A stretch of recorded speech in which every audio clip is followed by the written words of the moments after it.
नमस्कार। आपका वामिका एकेडमी पर स्वागत है। जैसा कि आप सभी को जेवेनल जूनियर अकाउंटेंट भर्ती परीक्षा 2026 का बेसब्री से इंतज़ार था, वो इंतज़ार आपका जल्दी पूरा होने वाला है। यानी आप सभी को, जो भी एस्पिरेंट है, उन सभी को पता लग चुका होगा कि आपकी जो भर्ती है वो कब तक आएगी। तो आपकी जो वैकेंसी है जूनियर अकाउंटेंट वाली, वो जुलाई माह में, कब, यानी अभी मई चल रहा है, तो लगभग 1.5 से 2 माह के अंदर अंदर आपकी वैकेंसी आ जाएगी। और जो आपके एग्ज़ाम्स हैं वो अक्टूबर 2026 में प्रस्तावित है, तो लगभग अक्टूबर 2026 में ही आपकी एग्ज़ाम का आयोजन किया जाएगा। तो ये पहली बार ऐसा अवसर आ रहा है कि बिजली विभाग की जो वैकेंसी आती है उसमें जैसे विज्ञापन जारी कर दिया जाता है, तो विज्ञापन जारी करने के उपरांत लगभग 2 से लेकर 2.5 माह में एग्ज़ाम कंडक्ट करवा दी जाती है। तो अभ्यर्थियों को प्रॉपरली या ज़्यादा समय नहीं मिल पाता है। ठीक है, तो अब की बार आपको काफ़ी अच्छा 5-7 महीने का समय मिल रहा है, जिससे आपकी जो तैयारी है अच्छी तरह से हो जाएगी। तो जो भी इंटरेस्ट आती है वो चैनल को जरूर ज्वाइन करें। ठीक है, तो आज का यूनिट रहेगा आपका, यानी पार्टनरशिप में आपका लास्ट यूनिट है, साझेदारी फर्म का विघटन या समापन, उसके बारे में बात करेंगे। ठीक है, तो स्टार्ट करते हैं।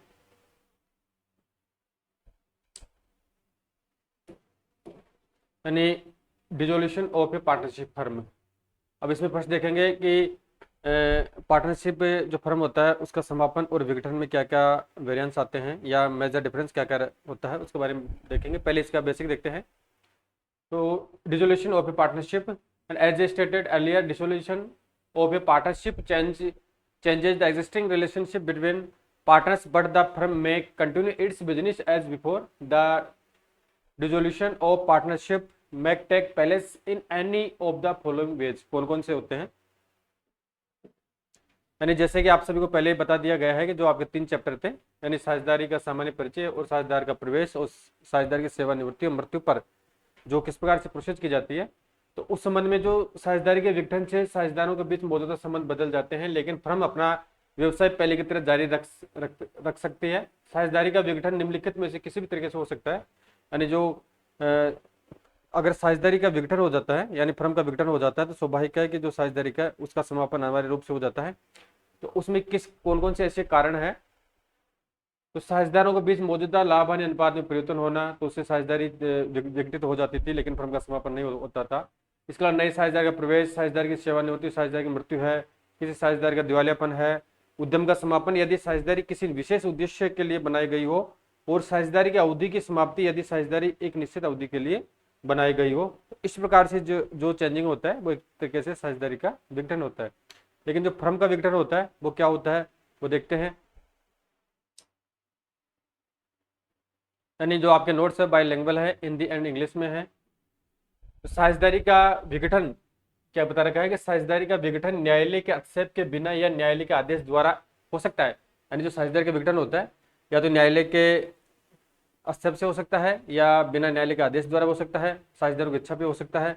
अगर साझेदारी एक निश्चित समय के लिए बनाई गई है, या कोई साझेदार की मृत्यु हो जाती है, सेवानिवृत्त हो जाते हैं, या इसके अलावा कोई साझेदार दिवालिया हो जाता है, तो इस खंड में आगे निर्दिष्ट किसी भी तरीके से हो सकता है।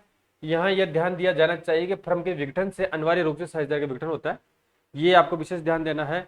अगर साझेदारी का विघटन होता है तो फर्म का विघटन नहीं होता है, यानी साझेदारी चलती रहेगी। लेकिन अगर फर्म का विघटन हो जाता है तो स्वाभाविक है कि साझेदारी का अनिवार्य रूप से विघटन होता है। तो इस प्रकार से एग्जाम क्वेश्चन आ सकता है, तो आपको ये विशेष ध्यान रखना है। हालांकि साझेदार के विघटन से फर्म का विघटन अनिवार्य रूप से नहीं होता है। अगर जो साझेदारी होती है, अगर साझेदार का विघटन हो जाता है तो जरूरी नहीं है कि साझेदारी फर्म का विघटन होगा। ठीक है, कई कबार विघटन भी हो सकता है, कई कबार अगर एक्स्ट्रा पार्टनर है तो नहीं हो पाता है। तो फर्म का विघटन निम्नलिखित में से किसी भी तरीके से हो सकता है। जो फर्म का विघटन होता है वो किस तरीके से होता है, यानी जो पार्टनर होते हैं उनका जो सामूहिक रूप से व्यापार करते हैं उसी को फर्म कहा जाता है। तो फर्स्ट तो होता है कि समझौते द्वारा विघटन। कौन सा है, अब समझौते द्वारा जो विघटन होता है, अब किन किन परिस्थितियों में होता है। एक होता है सभी साझेदारों की सहमति से या साझेदारों के बीच अनुबंध के अनुसार, यानी सभी साझेदार एक मत में सहमत हो जाते हैं कि जो अमुक व्यापार है उसको बंद करना है। या इसके अलावा जो साझेदार है उनके मध्य जो पहले से किसी प्रकार से डीड है या वर्तमान में कोई सलेख बनाते हैं या कोई अग्रीमेंट करते हैं, तो उसके अकॉर्डिंग साझेदारी फर्म का समापन किया जा सकता है। नेक्स्ट है, ये तो समझौते द्वारा विघटन हो गया। दूसरा अनिवार्य विघटन।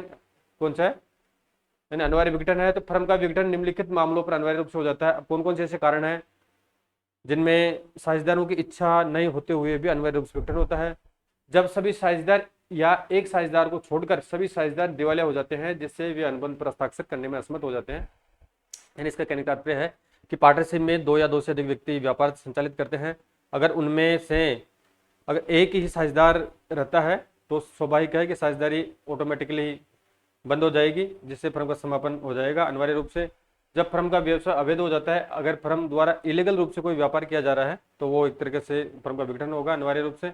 जब कोई ऐसी घटना घटित हो जाए जिससे साझेदारों के लिए फर्म का व्यवसाय साझेदारी में चलाना गैर कानूनी हो जाए, जैसे उदाहरण के लिए जब किसी देश का नागरिक साझेदार अपने देश और भारत के बीच युद्ध की घोषणा के कारण विदेश शत्रु बन जाए, ठीक है, इस कारण से अनिवार्य समापन न्यायालय द्वारा कर दिया जाता है। तो ये इसका नेक्स्ट देखें, तीसरा देखते हैं। अब कुछ आकस्मिक परिस्थितियों के घटित होने पर साझेदारों के बीच अनुबंध के अधीन रहते हुए एक फर्म का विघटन निम्न स्थिति में हो सकता है। तो किस तरीके से हो सकता है? तीसरी सिचुएशन है, यदि निश्चित अवधि के लिए गठित की गई हो तथा उस अवधि की समाप्ति पर, जैसे 2 वर्ष के लिए साझेदारी फर्म का गठन किया गया है, अब 2 वर्ष समाप्त होने पर अनिवार्य रूप से विघटन हो जाएगा। इसके अलावा यदि एक या अधिक उपक्रमों को चलाने के लिए गठित की गई हो तो उनके पूर्ण होने पर, यानी ज्वाइंट रूप से कोई एक या अधिक जो ज्वाइंट वेंचर है या उपक्रम है उनको चलाने के लिए किसी साझेदारी का गठन किया गया है, और वो गठन जिस उद्देश्य के लिए किया गया है अगर वो ऑब्जेक्ट कंप्लीट हो जाता है तो अनिवार्य रूप से इसका विघटन हो जाएगा। इसके अलावा किसी साझेदार की मृत्यु होने पर, अगर किसी साझेदार की मृत्यु हो जाती है अचानक, अगर फर्म में 2 ही पार्टनर है, अगर एक साझेदार की मृत्यु हो जाएगी तो स्वाभाविक है कि पार्टनरशिप यहाँ पे अनिवार्य रूप से विघटित हो जाएगी और फर्म भी विघटित हो जाएगी। किसी साझेदार को दिवालिया घोषित किए जाने पर अगर कोई पार्टनर है, इंसॉल्वेंसी उसको घोषित कर दिया जाता है न्यायालय द्वारा, तो यहाँ पे साझेदारी का अनिवार्य रूप से विघटन हो जाएगा, यानी फर्म का अनिवार्य रूप से विघटन हो जाएगा।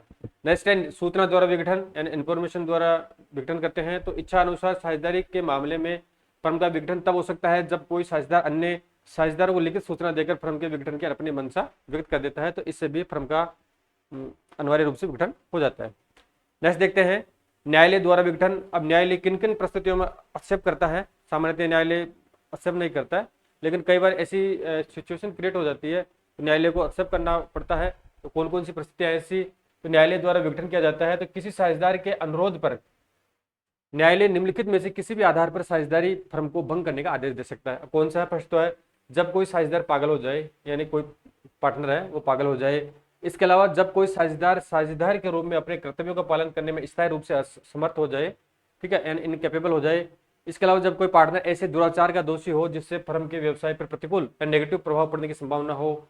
इसके अलावा जब कोई साझेदार लगातार साझेदारी समझौते का उल्लंघन करता हो, और जब किसी साझेदार ने फर्म में अपना पूरा हिस्सा किसी तीसरे पक्ष को ट्रांसफर कर दिया हो, इनको पार्टनर है जो अपना जो भी प्रॉफिट है या अपने जो भी उसे रिलेटिव जो भी हिस्सा है वो अगर किसी थर्ड पार्टनर को अपने हित को तीसरे पक्षकार को ट्रांसफर कर देता है, तो इस संबंध में विघटन कर दिया जाता है न्यायालय द्वारा। इसके अलावा जब फर्म का व्यवसाय घाटे में चलाया जा रहा हो, यानी फर्म का व्यवसाय अनवरत रूप से या कंटिन्यू लॉसेज में चल रहा है, तो उसको न्यायालय द्वारा उसका समापन कर दिया जाता है फर्म का।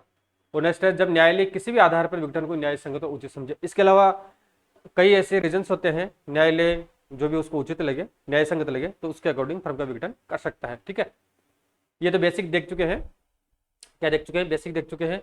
अब देखेंगे यानी डिसोल्यूशन और पार्टनरशिप फर्म में, पार्टनरशिप और फर्म में बेसिक डिफरेंस क्या होता है विघटन के रिगार्डिंग, उसके बारे में बात करेंगे। तो जैसा कि फ्रेंड्स आपका ये जो क्लासेस चल रही है आपकी निःशुल्क है, मैं बार बार हर क्लास में आपको अनाउंसमेंट कर रहा हूँ, और जेवीएनएल के लिए क्लासेस चलाई जा रही है। आपका कोर्स लगभग 15 जुलाई 2026 तक कंप्लीट करवा दिया जाएगा, जिसमें किसी प्रकार से आपको कोई चार्जेस देने की आवश्यकता नहीं है। आपको फ्री में पीडीएफ मिलेगा, और इसके अलावा एमसीक्यूज बायलैंग्वेज मिलेंगे, पीडीएफ बायलैंग्वेज मिलेगी, और इसके अलावा फ्री यूट्यूब वीडियो क्लासेज आपको मिलती रहेगी डेली। लगभग 200 से लेकर 250 230 के आसपास क्लासेस बनाऊंगा। तो ये अभी आपका यानी जो पार्टनरशिप वाला जो चैप्टर चल रहा है वो 2 या 3 वीडियो में इसको कंप्लीट कर देंगे। फिर आपका नया चैप्टर स्टार्ट करेंगे, यानी ऑडिट स्टार्ट करेंगे। कौन सी स्टार्ट करेंगे? ऑडिट स्टार्ट करेंगे। ऑडिट आपका मैं लगभग इसमें ऑडिट में आपकी 30 से लेकर 35-40 क्लासें बनेगी। तो लगभग मेरा टारगेट है कि मई माह में मैं आपकी ऑडिट कंप्लीट करवा दूँ। फिर जून में आपका जीएसटी है, इसके अलावा इनकम टैक्स है, कॉस्टिंग है, एफएम है, एडवांस कॉस्टिंग है, और इसके अलावा कंप्यूटर अकाउंटिंग है, एक्सेट्रा जो भी रिमेनिंग सब्जेक्ट्स है उनको अपन जून और जुलाई माह में कंप्लीट करेंगे। ठीक है, तो अब इसमें बेसिक डिफरेंस देखेंगे, एक तो डिसोल्यूशन ऑफ पार्टनरशिप में और डिसोल्यूशन ऑफ फर्म में देखेंगे। अब इसमें पहले तो अंतर का आधार देखते हैं। तो टर्मिनेशन ऑफ बिजनेस कौन सा है, यानी कारोबार बंद करना। अब इसमें पार्टनरशिप के बारे में बात करें, यहाँ पे किससे साझेदारी के बारे में बात करते हैं। यहाँ पे ये तो हो गई साझेदारी और ये हो गया आपका फर्म। तो सामूहिक रूप से जो साझेदारी का रूप होता है फर्म होता है। तो कारोबार बंद करना, तो साझेदारी और फर्म में अंतर देखते हैं कि किस स्थिति में कारोबार चालू रहता है और किस में बंद रहता है। तो the business is not terminated, यानी जो साझेदारी होती है उसमें अगर कारोबार बंद करने के बारे में बात करें, अगर विघटन होता है एंड पार्टनर चेंज हो जाते हैं या किसी की सेवानिवृत्ति हो जाती है, मृत्यु हो जाती है, दिवालिया हो जाता है, तो इस संबंध में व्यवसाय समाप्त नहीं होता है। जबकि डिजोल्यूशन ऑफ फर्म के बारे में बात करें तो the business of the firm is closed, यानी फर्म का कारोबार बंद हो गया है। यानी यहाँ पे अगर फर्म का समापन हो जाता है तो स्वाभाविक है कि साझेदारी का विघटन भी अनिवार्य रूप से हो जाता है और साथ में जो फर्म है उसका समापन हो जाएगा, जिससे फर्म का कारोबार बंद हो जाता है। नेक्स्ट है settlement of assets and liabilities, यानी संपत्तियों एवं दायित्वों का निपटारा किया जाता है। तो साझेदारी में देखेंगे, फिर आपका देखेंगे फर्म में। तो assets and liabilities are revalued and new balance sheet is drawn, यानी साझेदारी के विघटन के अंतर्गत संपत्तियों और देनदारियों का पुनर्मूल्यांकन किया गया है और नई बैलेंस शीट तैयार की जाती है। जबकि फर्म के विघटन या समापन में संपत्तियां बेच दी गई है और देनदारियों का भुगतान कर दिया गया है, यानी assets are sold and liabilities are paid off. ठीक है, तो इनके मध्य ये दो बेसिक डिफरेंस देख चुके हैं। नेक्स्ट डिफरेंस देखते हैं। नेक्स्ट है यानी न्यायालयिक हस्तक्षेप, यानी कोर्ट्स इंटरवेंशन है, यानी यहाँ पे साझेदारी देखते हैं, यानी पार्टनरशिप है ये तो, और ये आपका फर्म आ गया। तो न्यायालय का हस्तक्षेप देखें, पार्टनरशिप में पार्टनरशिप के अंतर्गत किसी प्रकार से न्यायालय का हस्तक्षेप नहीं होता है। तो court does not intervene because partnership is dissolved by mutual agreement, यानी चूंकि साझेदारी आपसी सहमति से भंग हो गई है इसलिए न्यायालय हस्तक्षेप नहीं करता है। जबकि फर्म के बारे में देखें तो a firm can be dissolved by the courts order, यानी किसी फर्म को न्यायालय के आदेश से भंग किया जा सकता है।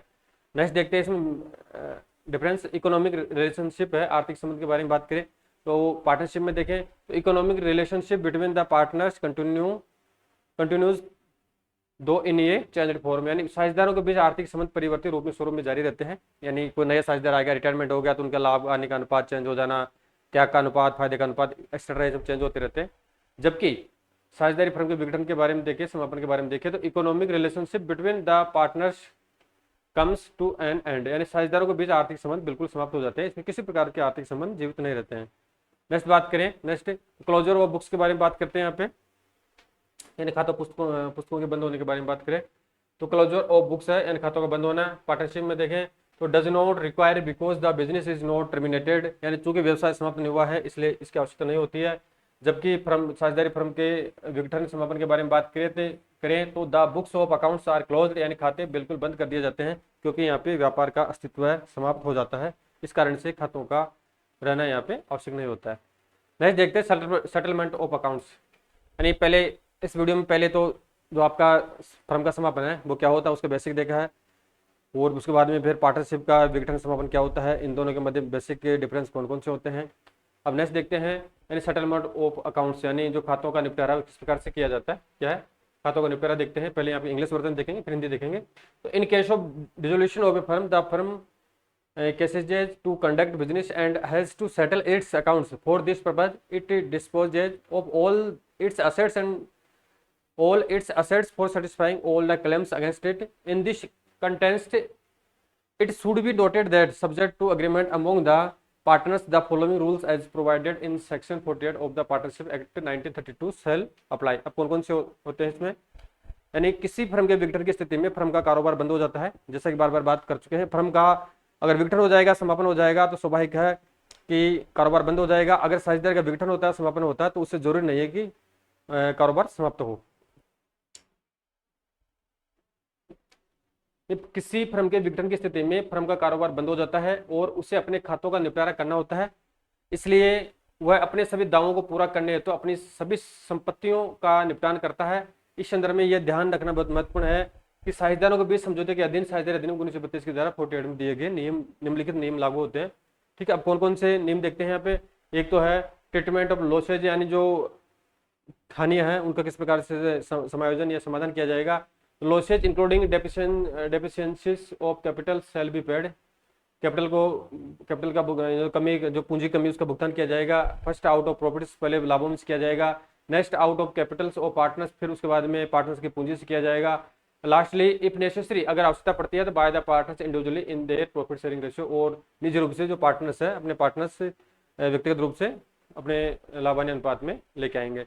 और एप्लीकेशन ऑफ असेट्स और असेट्स का क्या यूटिलाइज किया जाएगा वो देखते हैं। तो हानि व निपटान के बारे में यहाँ पे ऊपर देख चुके हैं, पुनः देखते हैं। तो सत्य जिसमें पूंजी की कमी भी शामिल है, भुगतान निम्न प्रकार से किया जाएगा। सर्वप्रथम लाभों में से करेंगे पूंजी की कमी को, इसके बाद साझेदार पूंजी में से लेंगे, और अंत में यदि आवश्यक हो तो साझेदारों द्वारा व्यक्तिगत रूप से उनके लाभ हानि अनुपात में लाएंगे। और ठीक है, और फिर नेक्स्ट देखते हैं परिसंपत्तियों का उपयोग किस प्रकार से होता है। तो the assets of the firm including any sum contributed by the parties to make up deficiencies of capital shall be applied in the following manner and order. First क्या करेंगे, तो in paying off debts of the firm to the third parties, तृतीय पक्षकारों को भुगतान करेंगे पहले। फिर in paying each partner proportionately यानी अनुपातिक रूप से व्हाट इज ड्यू हिम या her from the firm for advances as distinguished from capital, जैसे पार्टनर लोन अकाउंट है वो करेंगे। इसके अलावा in paying to each partner अनुपातिक रूप से करेंगे, and proportionately what is due to him and on account of the capital and the residue if any shall be divided among the partners in their profit sharing ratio. यानी जो firm की संपत्तियां हैं जिनमें साझेदारों द्वारा पूंजी की कमी को पूरा करने के लिए योगदान की गई कोई भी राशि शामिल होती है, कौन कौन सी होती है, उसका किस तरीके में उपयोग किया जाता है, किस क्रम में किया जाता है। तो सबसे पहले क्या किया जाएगा, सबसे पहले किया जाएगा कि फर्म के द्वारा तीसरे पक्षों को दिए गए ऋणों का भुगतान किया जाएगा संपत्तियों का यूज करने के हेतु। फिर प्रत्येक साझेदार को पूंजी से भिन्न अग्रिमों जैसे अर्थात साझेदार के ऋण के लिए फर्म से या उसके हिस्से के अनुसार देय राशि का भुगतान करने में आएगा। नेक्स्ट देखिए, तो प्रत्येक साझेदार को पूंजी के मध्य में उसके हिस्से के अनुसार देय राशि का भुगतान करने में आएगा। वो लास्ट में यदि कोई शेष राशि बचती है तो उससे साझेदारों के बीच उनके लाभ विभाजन अनुपात में उनको डिवाइडेड कर दिया जाएगा। नेक्स्ट देखें, यानी यहाँ पे हिंदी इंग्लिश दोनों वर्जन दे रखे हैं, बाइलिंगुअल है। यहाँ पे दोनों को पढ़ाना पॉसिबल नहीं है, हिंदी में इंग्लिश में। तो जहाँ इंग्लिश की आवश्यकता पड़ेगी वहाँ इंग्लिश देखेंगे, और जो जहाँ हिंदी की आवश्यकता पड़ेगी वहाँ हिंदी देखेंगे। बस देखते हैं, अतः परिसंपत्तियों से प्राप्त राशि और साझेदारों के अंशदान यदि आवश्यक हो का उपयोग सर्वप्रथम फर्म की बाहरी देनदारियों जैसे लेनदारों को किया जाएगा, ऋणों को जो भी ओडी है, बैंक ओवरड्राफ्ट है, देय बिल आदि के भुगतान के लिए किया जाएगा। यहाँ पे विशेष ध्यान रखना है कि सुरक्षित ऋणों को असुरक्षित ऋणों पर प्राथमिकता दी जाएगी। यानी जो भी सिक्योर्ड लोन है उनको अनसिक्योर्ड लोन से पहले इनका पेमेंट किया जाएगा। शेष राशि का उपयोग साझेदारों द्वारा फर्म को दिए गए ऋणों को चुकाने के लिए किया जाएगा। यदि कोई राशि शेष रहती है तो फर्म द्वारा दिए गए ऋणों को चुकाने के लिए किया जाएगा। इसके अलावा यदि शेष राशि ऐसे ऋणों और अग्रिमों को चुकाने के लिए पर्याप्त नहीं है तो उनका भुगतान आनुपातिक रूप से किया जाएगा। इसके बाद बची हुई राशि का उपयोग पूंजी खाते के शेषों के निपटान में किया जाएगा।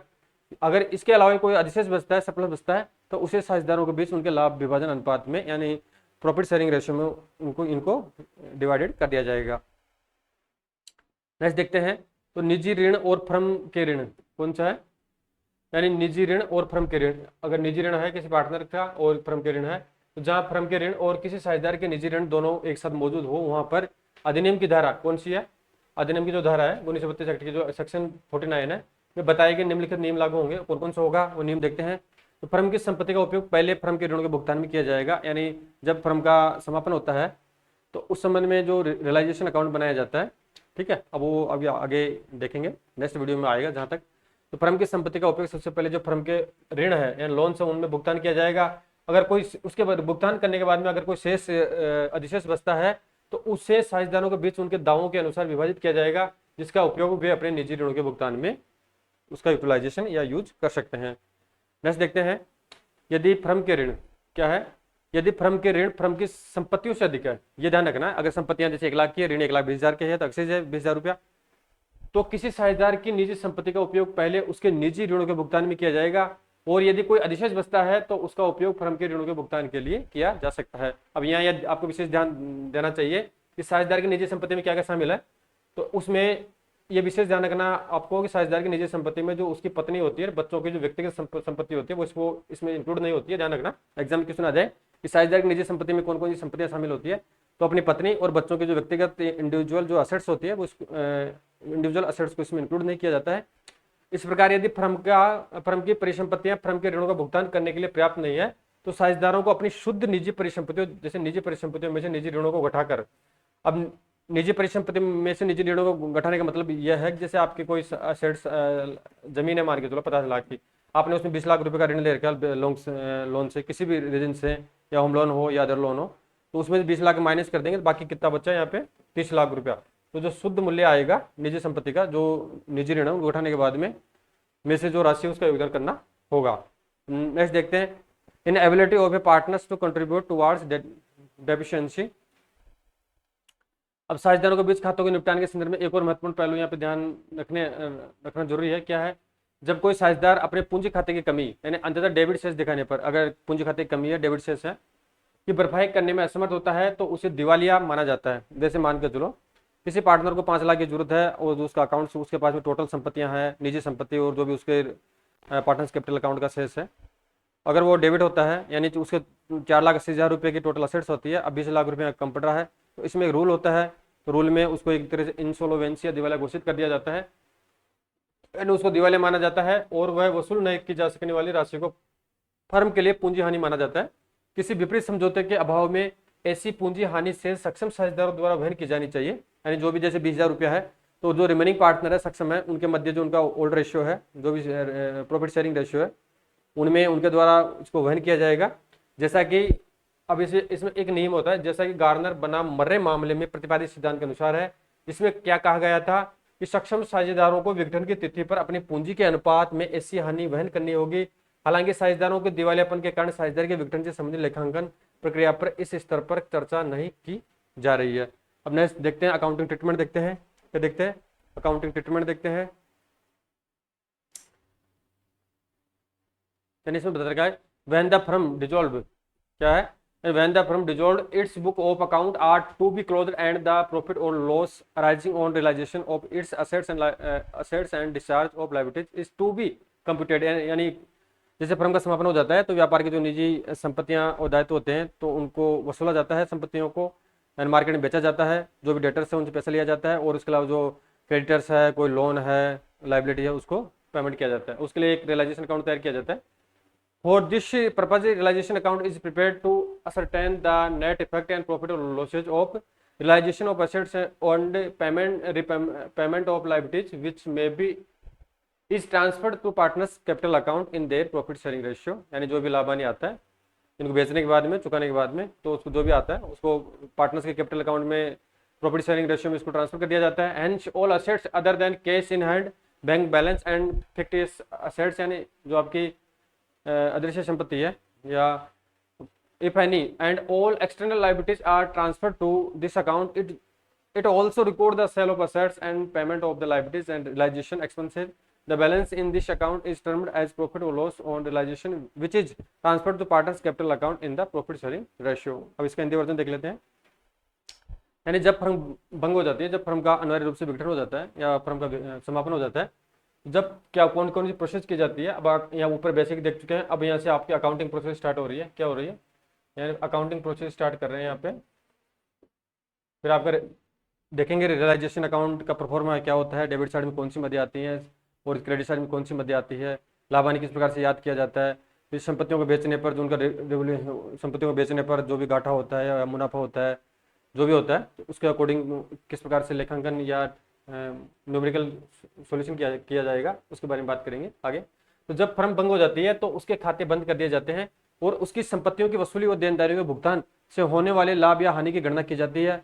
इसके लिए वसूली खाता, अब क्या जैसे फर्म का समापन हो जाएगा, स्वाभाविक है कि जो भी व्यापार की असेट्स है और कोई रिकवरी है या डेटर्स है या कोई भी उसके क्रेडिटर्स है, उनको पेमेंट करना है या वो लोन है एक्सेट्रा जो भी है असेट्स लायबिलिटीज, तो उनको उनका ट्रीटमेंट करना होगा। अब इस संबंध में एक खाता खोला जाता है, रियलाइजेशन अकाउंट। अब रियलाइजेशन अकाउंट तैयार किया जाता है तो उससे जो भी बेचने पर या पेमेंट करने पर जो भी लाभ हानि होती है तो रियलाइजेशन अकाउंट के माध्यम से तैयार की जाती है। तो इसके लिए वसूली खाता यानी रियलाइजेशन को वसूली खाता हिंदी में कहा जाता है। तो वसूली खाता तैयार किया जाता है ताकि संपत्तियों और वसूली और देनदारियों के भुगतान से होने वाली शुद्ध लाभ या हानि का पता लगाया जा सके। जिसे साझेदारों की पूंजी खातों में उनके लाभ विभाजन अनुपात के अकॉर्डिंग उसको ट्रांसफर किया जाता है, यानी पार्टनर्स कैपिटल अकाउंट में उनका जो प्रॉफिट शेयरिंग रेशियो होता है उसमें ट्रांसफर कर दिया जाता है, जो भी प्रॉफिट होता है, जो भी लॉसेज होता है रियलाइजेशन अकाउंट के माध्यम से। अब यहाँ पे ये महत्वपूर्ण है, ये विषय ध्यान रखना आपको। क्या है? अतः सभी संपत्तियां, अब जब ऑल असेट्स के बारे में बात करें, जैसे हाथ में नकदी है यानी कैश इन हैंड है, बैंक बैलेंसेज है, और इसके अलावा जो काल्पनिक असेट्स है, कौन सी है? काल्पनिक असेट्स है, यदि कोई है को छोड़कर, इनमें से ये चीज छोड़नी पड़ेगी। एक तो आपको हाथ में नकदी और बैंक बैलेंस और काल्पनिक असेट्स को छोड़कर सभी बाहरी देनदारियां इस खाते में ट्रांसफर की जाती है। इसमें कौन कौन सी नहीं होती इंक्लूड? एक तो आपको कैसेट बैंक और एक तो ये हो गया, सेकंड नंबर हो गया आपका cash in hand, cash in hand. और इसके अलावा आपकी हो गई थर्ड नंबर की फिक्टिव असेट्स, यानी जो काल्पनिक असेट्स होती है आपकी, फिक्टियस असेट्स यानी काल्पनिक जो असेट्स होती है उसको रियलाइजेशन अकाउंट में शामिल नहीं किया जाता है, और बाकी जो भी असेट्स होती है उसको रियलाइजेशन अकाउंट में ट्रांसफर कर दिया जाता है। यानी कौन कौन सी है, हाथ में नकदी, बैंक बैलेंस और काल्पनिक संपत्तियां यदि कोई है को छोड़कर सभी बाहरी देनदारियां इस खाते में ट्रांसफर की जाती है। अब इसमें क्या और क्या क्या आएगा, संपत्तियों को अगर बेचेंगे तो स्वाभाविक पैसा आएगा, प्रॉफिट हो सकता है, लॉसेज हो सकता है, संपत्तियों की बिक्री, देनदारियों का भुगतान और वसूली वे भी दर्ज किए जाते हैं। संपत्तियों की बिक्री करेंगे, देनदारियों का भुगतान करेंगे, अब स्वाभाविक है वसूली, जो भी रियलाइजेशन अकाउंट बनाएंगे, संपत्तियों को बेचेंगे, दायित्वों का भुगतान करेंगे, उसमें हजारों कार्य करने होते हैं, जो संपापक होता है, लिक्विडेटर होता है, तो उसमें एक्सपेंसेज होते हैं, खर्चे होते हैं, तो उनको भी इसमें इंक्लूड किया जाता है। इस खाते में शेष राशि को वसूली पर लाभ या हानि कहा जाता है। जो भी शेष राशि रहती है, जैसे असेट्स को, असेट्स है, जैसे असेट्स को 10 लाख रुपए में बेच दिया, जो भी असेट्स हैं, देनदारियां, टोटल आपके असेट्स है 10 लाख का बैलेंस आ गया। लाइबिलिटी साइड का कैपिटल का भुगतान करने, लोन, क्रेडिटर्स, इंटरनल एक्सटर्नल जो भी लाइबिलिटीज है उसका पेमेंट करने के बाद में जो 9,80,000 रुपये का टोटल आता है, तो जो रिमेनिंग अमाउंट कितनी रहेगी, जैसे उदाहरण तौर पर 20,000 हो गया, 20,000 को जो पार्टनर्स है, ओल्ड पार्टनर्स है, पूरे पार्टनर्स है, वो अपने प्रॉफिट शेयरिंग रेशियो में किसी डिवाइडेड कर लेंगे। और यहाँ पे अगर लॉसेज हो जाता है रियलाइजेशन या वसूली खाते में, तो यहाँ पे जो हानि है, हानि भी उनका जो अनुपात है प्रॉफिट शेयरिंग या profit and sharing losses ratio है उसमें इनको डिवाइडेड कर लेंगे, यानी पार्टनर्स कैपिटल अकाउंट में उसको ट्रांसफर कर देंगे। तो इस खाते में शेष राशि को वसूली पर लाभ या हानि कहा जाता है, जिसे साझेदारों के पूंजी खातों में लाभ हानि अनुपात के अनुसार इसमें ट्रांसफर कर दिया जाता है। किसमें कर दिया जाता है, यानी पार्टनर्स कैपिटल अकाउंट में प्रॉफिट शेयरिंग रेशियो में इसको ट्रांसफर कर दिया जाता है। ठीक है, तो ये आपका बेसिक यहाँ पे देख चुके हैं।